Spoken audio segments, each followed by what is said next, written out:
So, what are these trigonometric values that I'm talking about? On page 3, you're given 3 right-angle triangles. I've added some values to them just to make things clear. You can do the same thing if you want to. All 3 triangles are similar, which means this angle right here is 30 degrees every single time, and this angle right here is 90 degrees. Now, trigonometric values are a relation between the sides and an angle of this triangle. And the first one that we're discovering would be the sine of an angle. And to find the sine of an angle, so the sine of 30 degrees right here, we would have to divide the opposite right angle side with the hypotenuse. So that's CA over BC. And you could do this, you can actually do this with your calculator, just divide it, and you would find 0.5. Now you could do the same thing in all 3 triangles, and you should find 0.5 every single time. So, well, the sine of 30 degrees, so the sine of 30 degrees, this is how we write it, equals 0.5. Now, we could do the same thing, but instead of dividing the opposite right angle side with the hypotenuse, now let's try dividing the adjacent right angle side with the hypotenuse. So, you could do this for all 3 triangles. Just divide the adjacent right angle side with the hypotenuse, and you would find the same result every single time again. Now this concept right here is called the cosine, which is written like this. So the cosine of 30 degrees equals, 0.866 and so on. We could also do the same thing for both of the right angle sides. So try to divide the opposite right angle side with the adjacent right angle side. And try doing this for all 3 triangles. And you would find the same result every single time again. And this is the third trigonometric value that we're discovering. And that's the tangent of a number. So the tangent of 30 degrees should always be 0.577 and so on. So these are 3 trigonometric values that you have to know. There's a easy way to remember this. Mnemonic, een ezelsbruggetje in het Nederlands. And that you could do that by remembering the following. Soka Toa.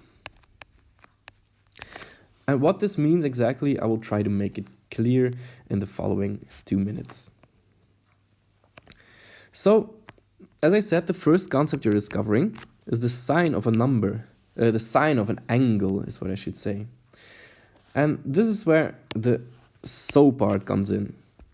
So, well, what does it stand for? Well, to find the sine of an angle, you would have to divide the opposite right angle side with the hypotenuse. So, the sine of angle B in this case would be the opposite over the hypotenuse. Well, if we're going to look at B, AC is the opposite right angle side and the hypotenuse is BC. So, the sine of B equals, well, AC over BC. And it's written right here. The cosine of an angle, and this is where the K part comes in. CAH. So to determine the cosine of an angle, you would have to divide the adjacent right angle side with the hypotenuse, which is written right here. The cosine of B equals the adjacent right angle side over the hypotenuse. Now, you've got B right here. The adjacent right angle side is this one, and the hypotenuse is this one. So the sine of B equals C over A. Right there, C over A. And now the last one is the tangent. We'll use a different color for this one as well. And this is where the TOA part comes in. So TOA. And how do we determine the tangent of an angle? Well, the tangent equals the opposite right angle side over the adjacent right angle side, which is written right here.